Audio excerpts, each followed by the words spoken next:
की महादेव आपला शंख वाजवतात आणि त्यानंतर पाऊस पडतो, अशी एक पुराणातली कथा आहे। आणि काहीतरी कारणाने महादेव संतप्त होतात की ते शंख वाजवत नाही आणि पाऊस पडत नाही। परिणाम असा होतो की 12 वर्ष दुष्काळ पडतो।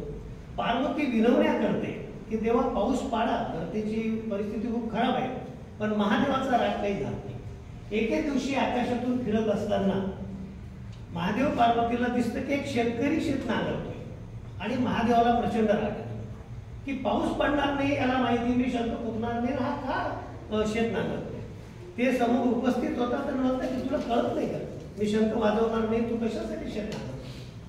त्यावेळेस तो उत्तर येतो, महादेवा मी शेत नांगरतोय कारण 12 वर्ष जरी पाऊस पडला नाही तर आज ना उद्या तो पडणार आहे याची मला खात्री आहे, माझा तुमच्यावर विश्वास आहे। पण जेव्हा पाऊस पडेल तोपर्यंत जर ही जी माझी बैलाची जोडी आहे ही आऊत कसं ओढायचं, नांगरायचं, आऊत जोतायचं हे काम जर ती विसरली तर पाऊस पडल्यावर मी काय करायचं? आणि मी हे जे रुग्ण करतोय, आऊत चालवतोय, हे रुग्ण धरायचंच विसरलो तर मग काय करायचं? पाऊस तर कधीतरी पडेलच।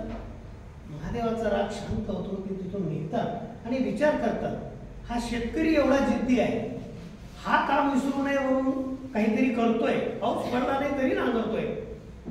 आता जर मी शंख फुकायचं विसरलो तर आणि शंख फुकला पण शंख ध्वनीच उमटला नाही तर मग काय व्हायचं? मग पाऊस कसा पडणार?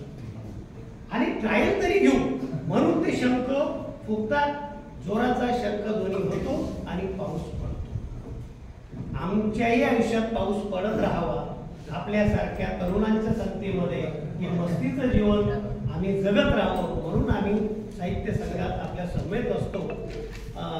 यांची स्वानंद वेदर सरांचीच कविता वाचून दाखवतोय मला।